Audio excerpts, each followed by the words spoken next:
Because we're both scientists, Yeah, and we're also natural both, scientists originally. Yes, and we're both interested in peace and conflict yes. resolution. So we have a lot in common. My background, I was professor at Duke University and then Yale University in the United States. Yes. And now I'm in Bethlehem and Birzeit universities in Palestine. I teach medical genetics, biology. Medical genetics. Yeah. But also I work with human rights. I wrote books on human rights and peace issues.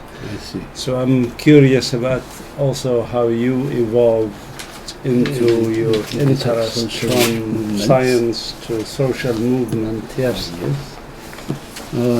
Yes, I was the first student of the Department of Nuclear Engineering, Faculty of Technology, University of Tokyo in 1962.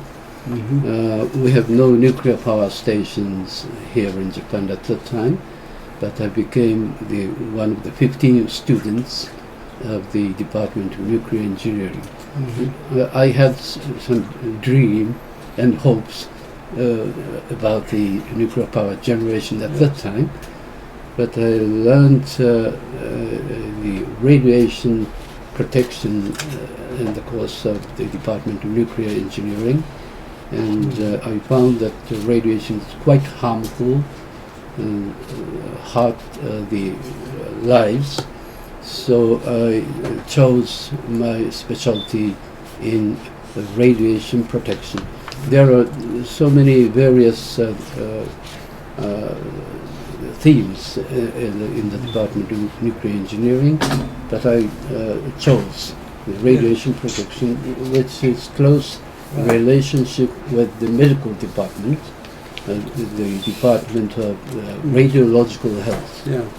I'm also curious about how you see a relationship between nuclear weapons and nuclear power, or electric power, what some people euphemistically call peaceful uses of nuclear uses of nuclear energy. Yes, as you know, the 1960s in this country have very big social problems. One is the U.S.-Japan Security Treaty was revised in 1960.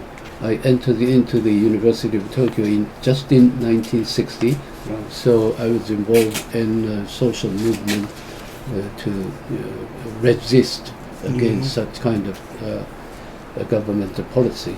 And one more problem in this country at that time was the very high rate growth in economics, and so many industries began to produce many different kinds of public nuisance,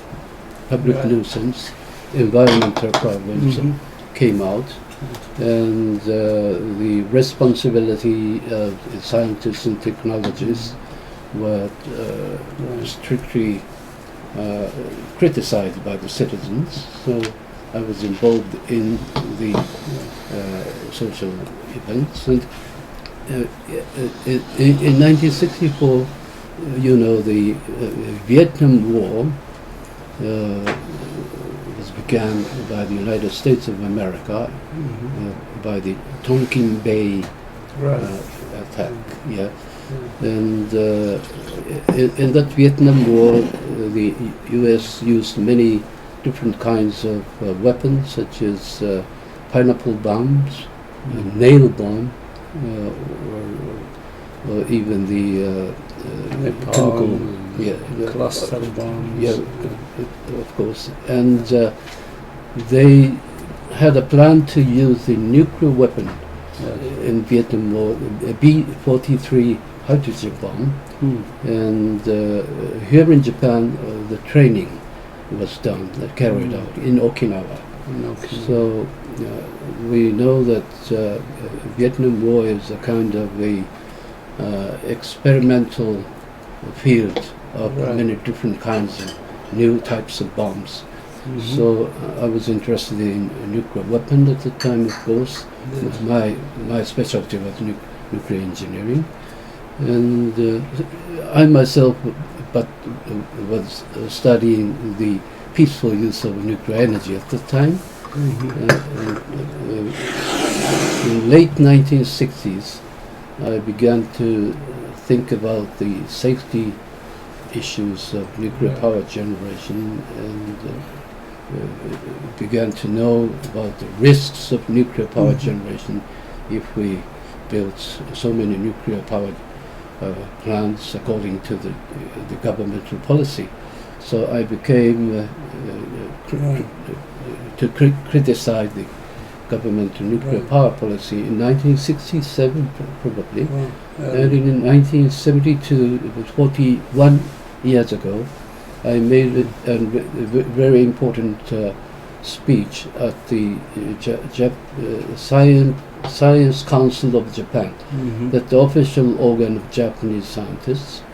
And I was asked to make a keynote speech at the first symposium on nuclear energy organized by the Scientists Council of Japan. So and this was before 3 Mile Island, before Chernobyl, before Fukushima. 41 years ago. Yes. We have had an intervening period, a number of situations that demonstrate what you were saying in that lecture probably. And I proposed the 6 checkpoints to check the healthiness or unhealthiness of the nuclear power policy of this country, and became to be regarded as the anti-national scientist at the time. And on the other hand, I began to have many different relationships with citizens in working for peace and anti-nuclear power plant. And I began to know much about the close relationship between the peaceful use of nuclear energy and the military use of nuclear energy. So, and how do you see proliferation now? You know, obviously Israel, for example, had nuclear weapons in the 1950s. They began to work on it, and probably had it already in the 1960s. And then, of course, since then we had Pakistan and India have nuclear weapons, and North Korea even. North Korea.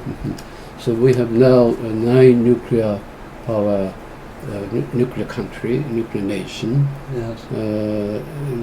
Before 1967, we had 5. The U.S., Soviet Union, now Russia, and the UK, France, and China. These 5 are just playing an important role in the UN, or the dangerous role in UN, I think. And maybe Israel had the nuclear weapon in 1968, and India 1974, and Pakistan 1998, and North Korea 2006, maybe. And so nuclear proliferation stopped and still going on. And maybe if the United States of America want to persuade North Korea to give up the nuclear weapon, it has no power to persuade, I think. The U.S. Itself has a great deal of nuclear weapons. And so they use them.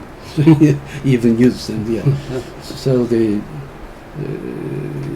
U.S. such kind no of moral or other kind of pressure to apply on other countries, because they're the ones who created the problem to begin with, in my humble opinion. And in Palestine, you know, I look at Japan and Palestine as one in extreme East Asia, one in Western Asia, and they're bracketing and both have a lot of influence by the U.S.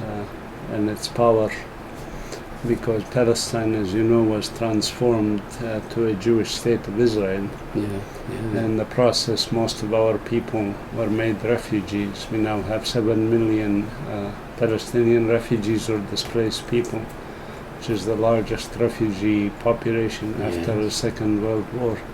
I'm curious about your opinion of Zionism and of what happened in Palestine. What you think about these things?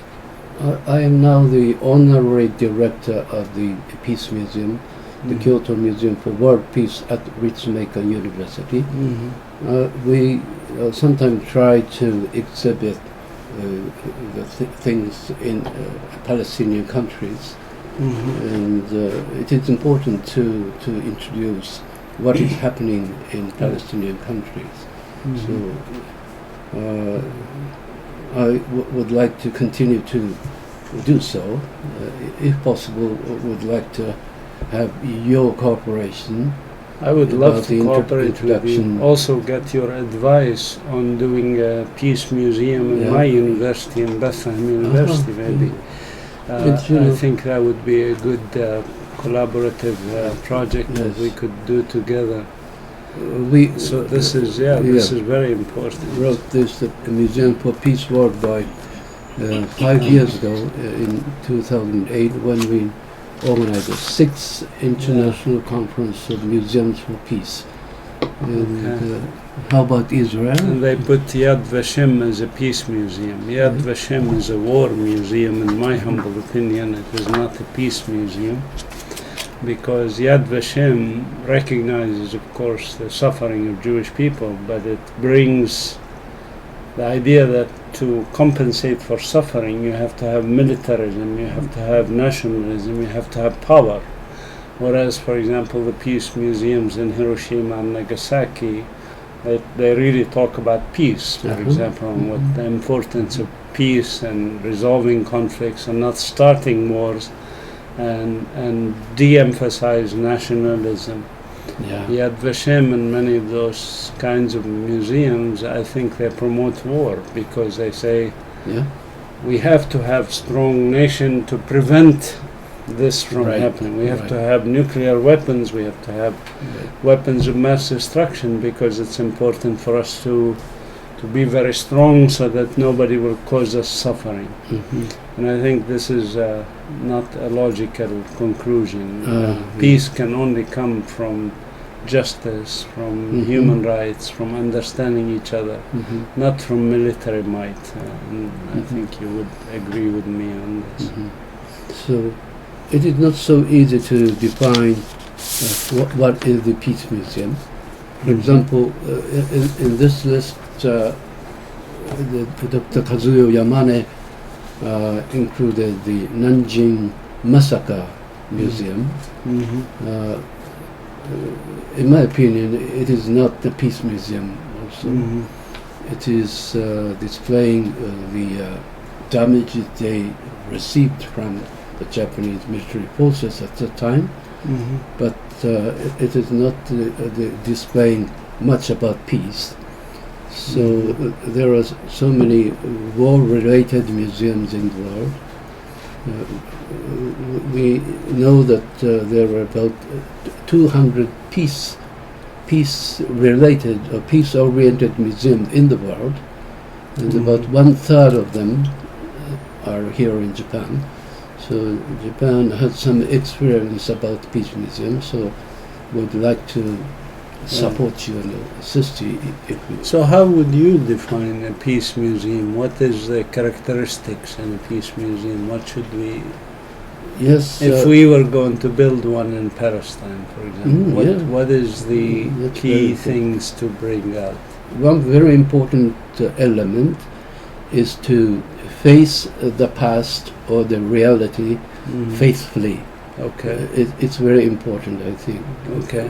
In Japan, we have many so-called peace museums, but which is almost displaying the damages the Japanese people experienced in wartime, but not fully displaying the role responsibility of Japanese military forces in Asia Pacific region. Yes. That's unfair, I think.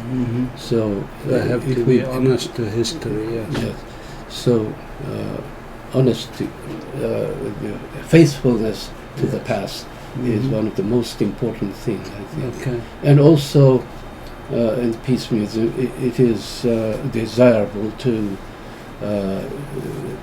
display the things that can persuade the visitors to act something for peace. Yes.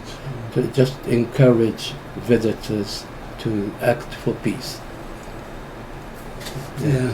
And a museum that promotes hatred is not a museum of peace.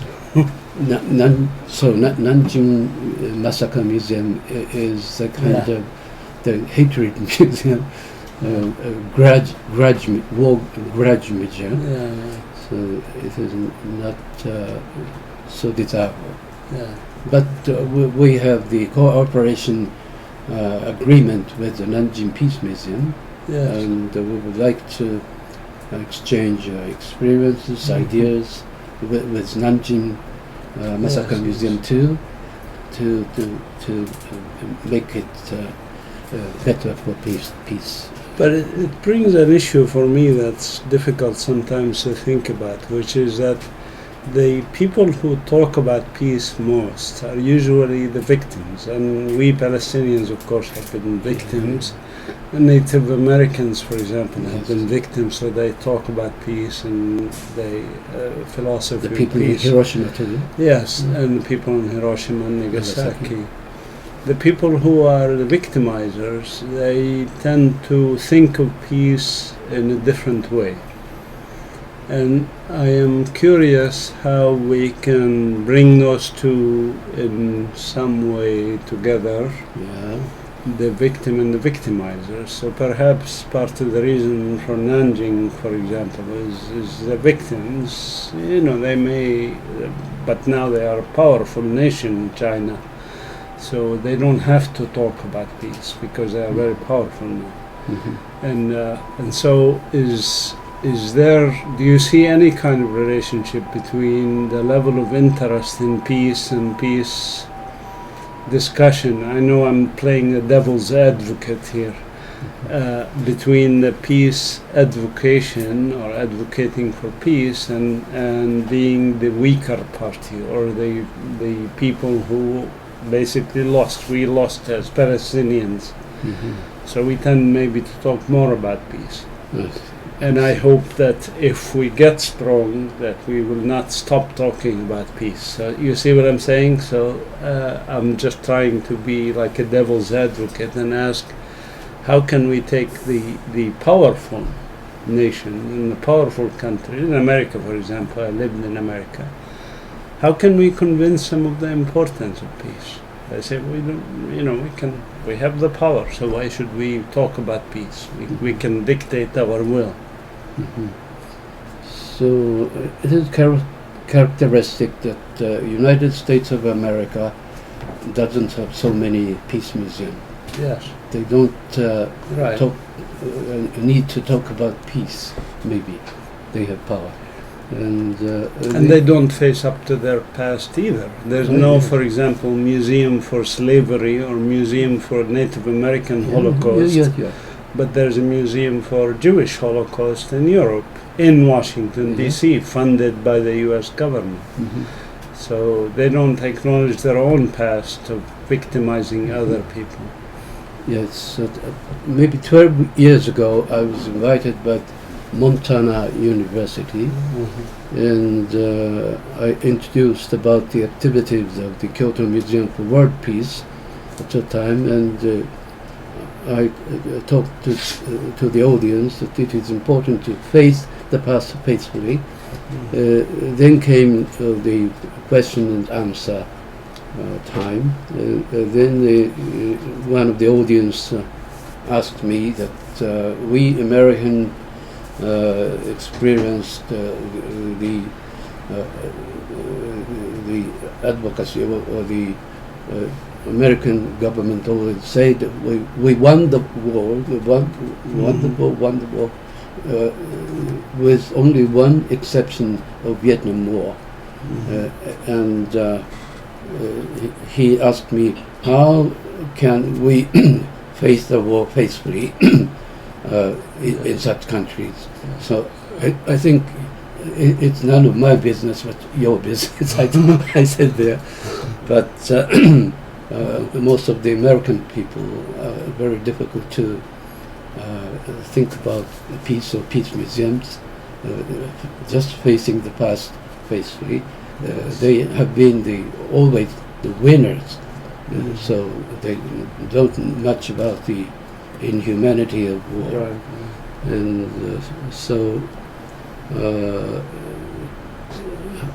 you saw the Peace Museum in Hiroshima and Nagasaki, but it is mainly describing, displaying about the damages they received during the war. Maybe you could not find so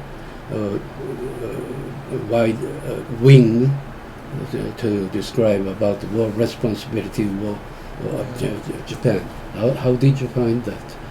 Yeah, I mean, I saw very little about Nanking, about Manchuria, about the comfort woman, Korean victims, etc., in those museums, and that is a little disappointing for me. And yes, I think so. so, but at least, as I said, in a big section of it is talking about peace and the importance of not having wars, not having militarization, etc. Whereas, Yad Vashem, for example, the last part of it is not about peace. The last part of it is about the empowerment, strength, and importance of power and might and things like that. And that to me is even more disturbing. Okay, they don't face the past honestly, but it's even more disturbing that they not only don't face the past, but they look at the future in a very wrong way, in my humble opinion. And because, violence breeds violence. Military might only breeds more military might than other people, and it creates devastating wars, which in the 21st century we cannot really afford with the technologies that are available now, and not just nuclear, but chemical, biological, other. Yeah, yes. But here in Japan, for example, in Osaka, maybe you have heard about the the Peace Museum, or Osaka International Peace Center. It has a big peace museum called Peace Osaka, and the displays there are just describing the war responsibility of Japan. Oh, okay. Now, but the city mayor of Osaka, Mr. Hashimoto Toru, dislike that. And don't want the Japanese aggression is displayed in Osaka city. So he's just remaking the Peace Museum and just taking off that part. So in Tokyo, there is no Peace Museum. The many citizens in Tokyo has long been asking the governor of Tokyo to make up a peace museum, but the Shintaro Ishiwara, the right wing of the people, is growing person, very strong person, has been refusing to build that peace museum in Tokyo. And so I'm curious. This brings up for me, people like you and other activists for peace. How do we reach out to common people? And forget the right-wing politicians and Abe and all these people. How do we reach the common people? How do we establish connection with the common people. Yes, the Kyoto Museum World Peace was established by a private university, Ritsumeikan University. It is a very big university which has 13 different colleges and 35,000 students and some kind of financial basis. Yeah. So in 1992, the Ritsumeikan decided to make up a peace museum in cooperation with the citizens of Kyoto. Yes. Citizens of Kyoto began the War Exhibition for Peace from 1982, maybe, and they had organized a very big exhibition every summer. But they began to think that we need a permanent exhibition hall. But it is too expensive to build up a permanent exhibition hall for a citizens' organization. And at the time, the Ritsumeikan University just proposed to build a peace museum together with the citizens. So we have the Association Japanese Museums. And it is affiliated by 10 big museums, including Okinawa Prefectural Peace Museum and Hiroshima Peace Museum and Nagasaki Eba Museum of Peace Osaka, etc. And most of them are made by the local government. And the Kyoto Museum World Peace was built by a private university. This is the first in the world.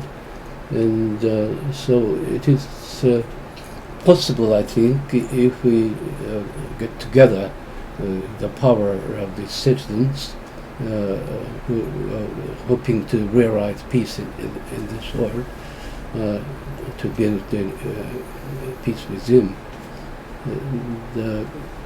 You two are now I'm planning very curious. Yes, I think you know, and we'll have to work to raise the funds for it.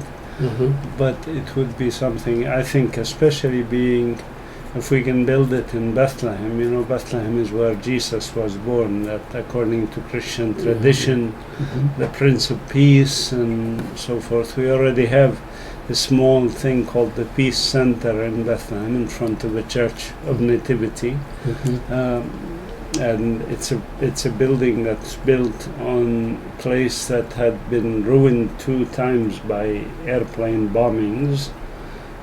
So it is very significant symbolically to have it in Bethlehem, in Palestine, as a center of peace, you know, being a center of, you know, where Christianity, Islam and Judaism developed, where there's a lot of conflict, where we have had in the past 65 years 7 wars. So it is important, I think. Yes, I heard that you're working to make up the big unity beyond the difference of religions. Yes, I was chairman of the board of the Palestinian Center for Rapprochement Between People, and this center brings people together. We also work on nonviolent resistance. We encourage people to adopt unarmed methods to resist oppression, repression, and colonization. And as you know, as I mentioned, Palestine has suffered a lot from the Zionist colonization. 530 villages and towns were depopulated. I wrote a book about called Popular Resistance in Palestine. So I try to show people that it is possible to resist evil in civil methods, in nonviolent methods, including things like boycott, divestment, sanctions, which are now spreading globally. Even in Japan here, there's a campaign to boycott, for example, Soda Stream, which is made an Israeli settlement built on stolen Palestinian land. So the stream is, something that Japanese buy. They don't know about this. So there's a Japanese group here that works on boycotting the stream, and I think this is important. And so we hope that the build-up in the BDS movement, boycott, divestment, sanctions, will cause a transformation similar to what happened in South Africa, with ending apartheid and bringing, one person, one vote kind of system. I mean, South Africa still has problems with economic disparity and economic apartheid, but at least the violence of apartheid has ended, and we hope the violence of the Israeli apartheid will also end by using similar methods. And fortunately, here in this country, we don't have the so violent confrontation between the different Shinto and Buddhism. I once wrote a piece, A Shinto Perspective, which appeared in this would be very interesting. thick book, Peace Studies, Cultural Perspective. Yeah, this is from this book? Yes, from this book. Okay. And but in late 19th century, when the era changed from Edo to Meiji, the Meiji government wanted to make use of the Shinto as a national religion. Right. So at that time, up to 1945, we had a hard time. Many believers in Buddhism was quite unhappy at the time. But today... And in the 19th century also Christians in Japan were... Yes, right. Yeah. That's right. Yes. And may I ask you a question about the nuclear weapon and nuclear power generation? And 2 years ago we experienced a very serious nuclear power accident in Fukushima. I would like to know how that information was disseminated throughout the world. And how about you? You heard about that accident in 2011. Yes. Did you I mean, when I first heard the news, I was, obviously I've always been against nuclear power energy generation. I always believed that we have many options, wind and solar and wave energy and many other forms of energy. I'm also against use of oil for energy and coal and things like that, because that results in the global warming and so on. So I have always been against it, but the reason I was a little shocked, more shocked, not a little, of it happening in Fukushima is precisely because of Nagasaki and Hiroshima.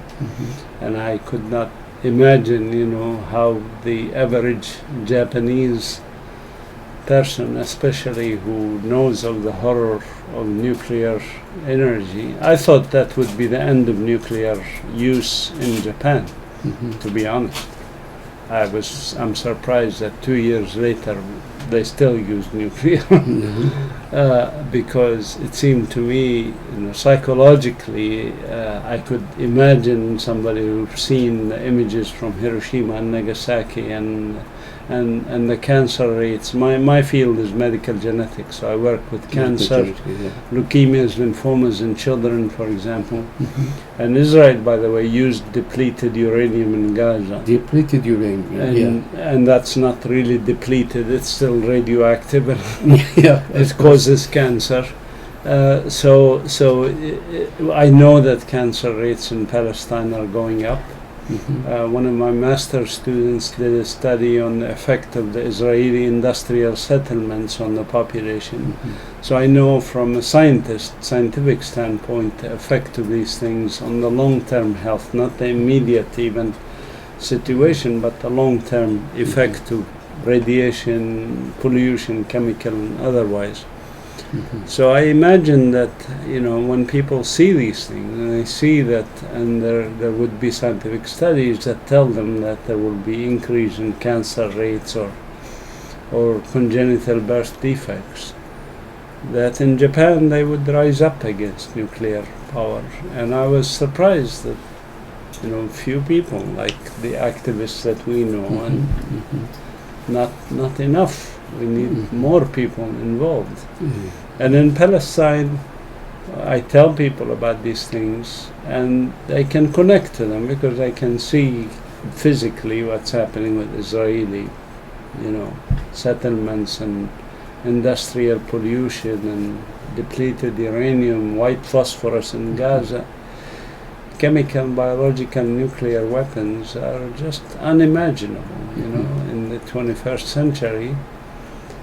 But it's also unimaginable to have these kinds of leaks from our own human activities, supposedly for peaceful uses, that cause the kind of damage that they cause. This is really unacceptable, and we should not allow it, as all humans, Palestinians, Japanese, Americans, Israelis, everybody. Yeah. Last October, I was interviewed by a French newspaper, and the writer who came to this office wanted to know why the Japanese people who must have known much about the effects of radiation by having experienced Hiroshima, Nagasaki, and Bikini hydrogen bomb test in 1954, and why the Japanese people permitted to build so many 54 nuclear power stations here. 54. One of the important answers to that question is that in 1945, after the atomic bombing on Hiroshima and Nagasaki, the United States of America forbade to report about the damage of Hiroshima and Nagasaki atomic bombing, because they wanted to rule the world by the nuclear weapon just after the termination of the World War II. So it is not good for them that they developed so inhuman weapons, and it is not good for them that the people know that such kind of inhuman weapon is being made use of politically or diplomatically in the post-war world. So many Japanese people did not have the opportunity to know exactly about the damage and after effects of Hiroshima and Nagasaki. So maybe the people of the other world that didn't have such opportunity. Yes, I hope so. I hope that in the future we all get to know more about these things. I hope it. In my opinion, the best tool for us is information, and what you have done in your history is really to provide information to people and to encourage them to act on this information. And this is very, very important, I think. And 2 years ago, after 3/11, I have been asked to make lectures and talks for general public so many times, more than 400 times maybe, and they always want me to talk about the effects of low-level radiation.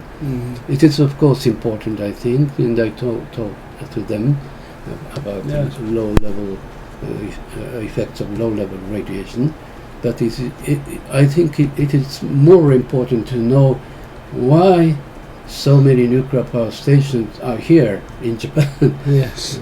So that is the most important reason I wrote this booklet. Not scientific aspects of the Fukushima nuclear disaster, but scientific and social aspects. And behind this situation is the existence of the United States of America. Yes. They wanted Japan to rely on the U.S. much more. Mm-hmm. It is not good for the United States that Japan is independently get the foods and energy by themselves.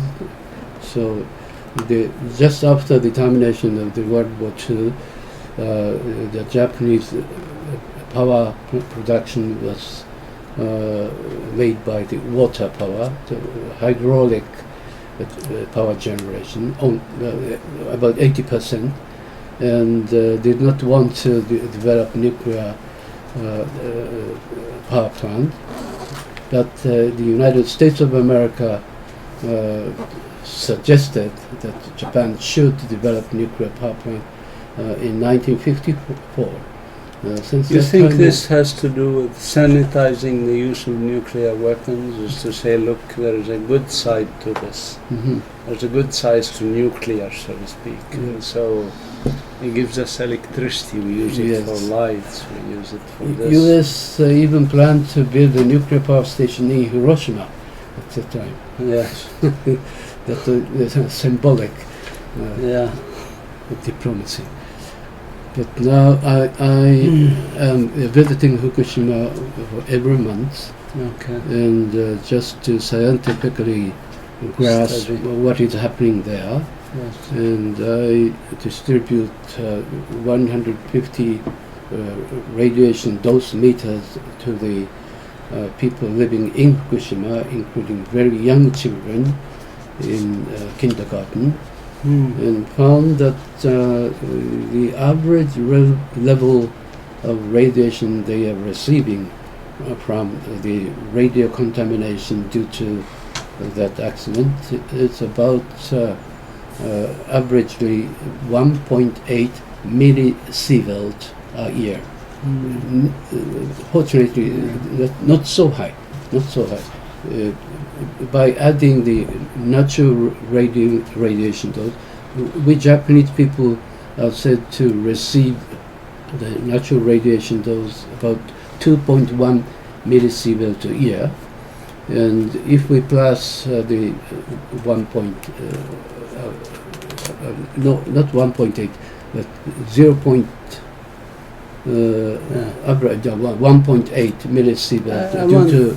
If I may, I had a professor a long time ago who showed me this graph, which is effect of radiation and level of radiation. And there's obviously direct correlation. Mm-hmm. But this correlation continues down to, as you say, zero. So unless you have 0, 0 on the x and y axis, you really don't have a safe level of radiation. Am I correct in this? Yes, I studied the radiation protection at the University of Tokyo for 17 years. Yes. And it is correct, I think. But the reality is in the darkness, because we do not make any experiment about that. Yes. We cannot intentionally expose so many people to make sure that scientific relationship between low-level radiation. So it is one of the hypothetical thinking, but it is important for radiation protection. Yes. Some people say that low-level radiation is even good for health. Yes, here in Japan, Sohei Kondo, the honorary professor of Osaka University, said that low-level radiation is even good for health. but I don't hear that he's as a exposing geneticist, and as somebody who grandchildren. worked with DNA damage a lot, I worked on DNA damage, I can tell you radiation and other things that cause DNA damage, they will cause it at low level, they will cause it high level. At higher level, they cause more DNA damage. At lower levels, they cause less DNA damage. Right. But there's no zero DNA damage with a certain level of radiation. There's always DNA damage associated with radiation. And of course, some cells repair DNA damage, sometimes cells escape DNA damage, and that's what and they cause chromosome rearrangements, and that causes cancer. That's Yes. I think genetically there's no question about this fact Yes. that radiation causes DNA damage. It's as simple as that. It's like saying cigarettes, smoking a certain level of cigarettes is harmful, but smoking one cigarette a day may be safe. Mhm. No, even one cigarette can cause enough DNA damage to give us cancer. Yeah. Yes, but I think it is important to find out what is actually happening in Fukushima. Yeah. What level of radiation is Yes. received by the people living there? 2 million people are still living in Fukushima Prefecture, and we must find out the safer way of living for them. Is the government of Japan interested in doing these scientific studies, large population studies in Fukushima, and compare it, let's say, with a controlled city in another part of Japan? Or? The Fukushima Prefecture is interested in examining the health effects of all the population they are living. Yeah. So it is important if it is done fairly. Okay. Yeah. Good. Mm. So hopefully there will be some results. And I think it's problematic that I found that many kindergartens in Fukushima does not carry out the walking of children. They are in fear of radiation, radioactive contamination around the kindergarten, so the children spend the day within the building. They don't walk. They don't walk.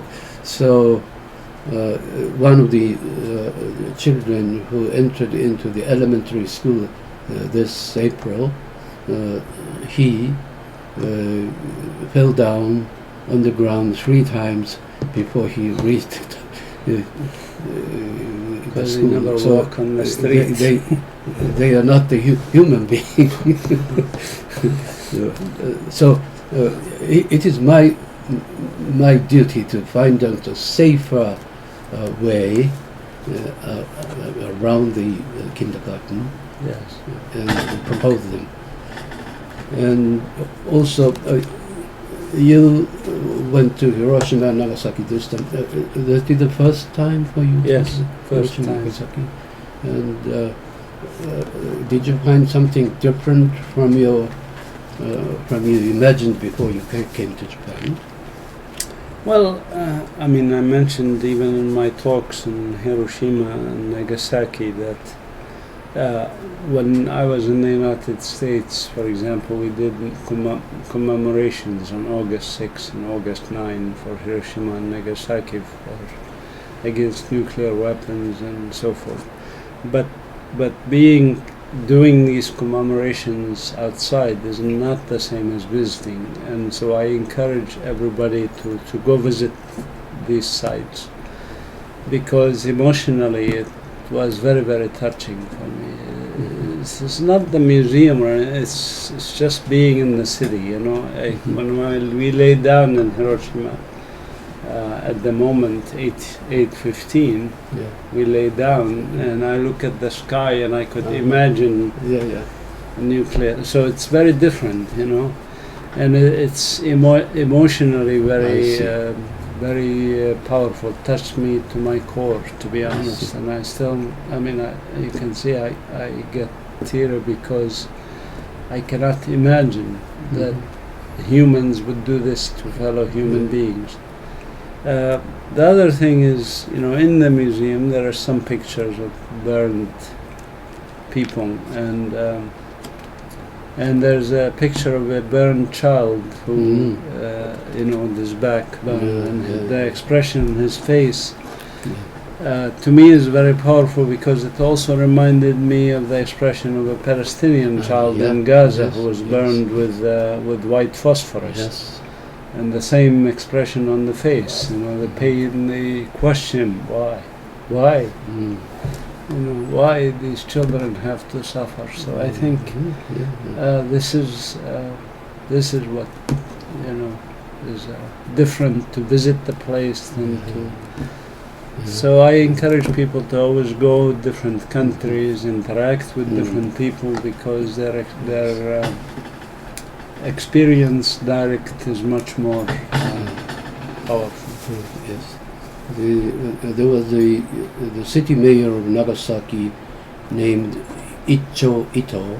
In 1965, he became the city mayor of Nagasaki, and he made testimony in the United Nations institutions, just showing that black charcoaled children,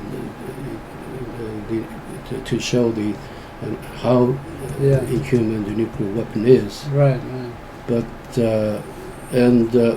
I have been cooperating with him for a long time. The Nagasaki A-bomb Museum was supervised by myself, and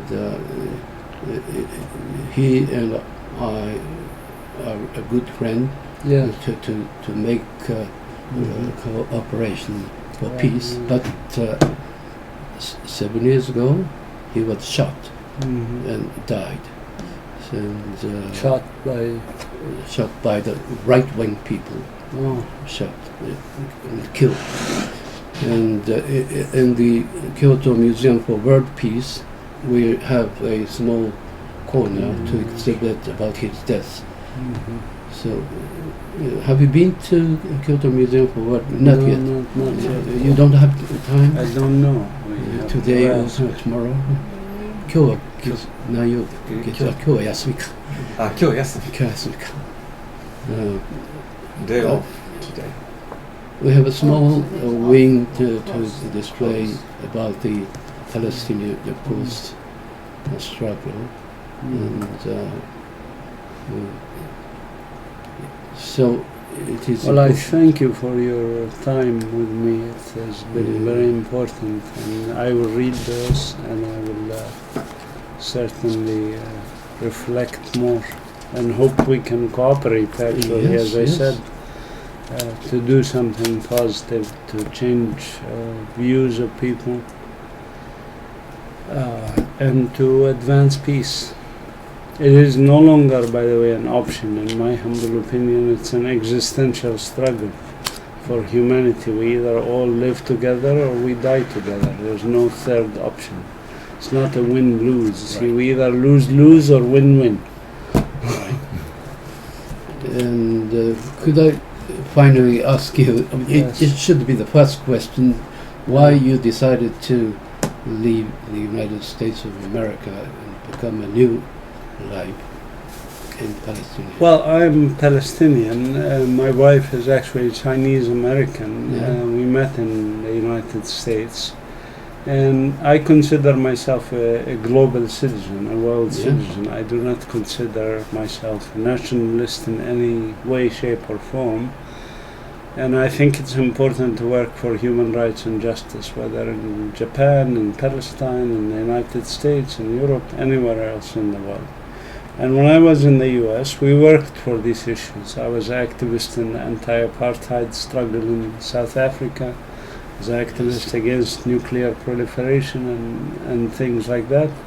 And of course for peace in the Middle East, because I think this is a very important struggle globally, because in my humble opinion, America and European countries as governments, they claim they are for human rights and for justice and for international law and for democracy, but in reality they support the opposite. And there's no more stark example of this hypocrisy than in the issue of Palestine-Israel. They claim they support democracy, but here they support apartheid.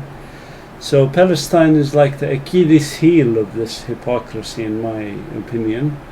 So I wanted to use this issue of Palestine to show the hypocrisy of the US government and the European governments that support the US in destruction and in wars and conflicts in Iraq and Afghanistan and Yemen, in all over the world. And so as I feel, I have US citizenship and I also have Palestinian residency because Palestine is not a country. Our country was taken over and now it's Israel, and Israel doesn't give me citizenship, so I'm Palestinian resident. So I figure I could do work for human rights, whether in America or Japan or Palestine. But at that stage in my life, 5 years ago, I thought it's better to go to Palestine and work from there. By example, by showing, and I was arrested several times by the Israeli government for nonviolent resistance, for speaking out. And I think I can use my influence and my position among Palestinians to advocate for peace and human rights in a strong way in Palestine than I could in the United States at that stage in my life. I see. And we were the natural scientists originally, and the Professor Peter Kaznick. Yes. And he's a social scientist, specializing in American history. University. Yes. And he had done a good job this time to make up the film, the dark side of American history, together with the Oliver Stone. Yes. And did you see that film? Yes. And you met Oliver Stone too in Hiroshima? In Hiroshima and Nagasaki. And that's very important work, I think. Yes. And how did you find? I think this is a kind of stories that should be told more and more. There were other people besides Peter Kuznick and historically who have exposed American untold history. Howard Zinn, for example, people's history of the United States and other people. But I think the combination with Oliver Stone and popularizing it and going out is important. And I think we need to do more of that to reach out. Because telling history may not, people are not historians, they don't read, very few people are interested in history.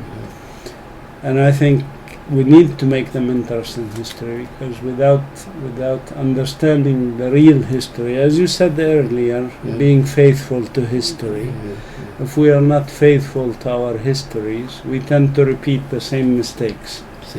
Same stupidities of human wars and conflict and greed and destruction and killing civilians and all this stuff. Not only Japanese people, but the Korean people and Chinese people have the common problems of school textbook issue. And how do you think that the works done by Oliver Stone in cooperation with Peter Kaznick will influence over the peace education policy of the United States of America? It is very difficult, I think. Unfortunately, on that front, I'm not too optimistic that they would get into the school curriculum. Because the school curriculum in the United States, like the school curriculum in Japan and other countries, China, whatever, is heavily influenced by the governments. And unfortunately, our governments, we continue to elect the same stupid politicians in all these countries that are people who are not really interested in changing the culture and adopting a culture based on truth, reconciliation, peace. I hope that we can change that, but it will have to take a lot of people doing what you are doing what these people are doing here, to really change, and it's going to be hard work. And I hope we will succeed, but I think it will take much time. Let's organize and mobilize ourselves Yes. for common peace. Definitely. Thank you very much. Thank you for very coming. much. Thank you. Pleasure. Thanks. どうもありがとう。Very good talk. Thank you very much. I have a quick question. What is the testing meters or whatever? These are dosimeters. You remember when I was working in Texas Tech University, they used to give me for the lab coat something to wear, and it's like a square thing, and it measures, it accumulates. It's a dosimeter. Here's my email. Great, thank you. Thank you. So perhaps you should get some for the Palestinian, because people going through the checkpoint all the time, sometimes multiple times a day, especially in Hebron. The problem is I cannot get it into the country. Israel refuses to let Palestinians have dosimetries or radiation detection equipment. I actually know of a site that Israel put radioactive waste from Israel inside the West Bank next to Palestinian cities. But we cannot get material to test because Israel controls all entry and exit. And they would, like, if you give me one of this dosimeter, I cannot take it there. I see. Because they don't want that. They don't want Palestinians. What I might be able to do is convince an Israeli scientist to give me one. That's an option I have to start thinking about.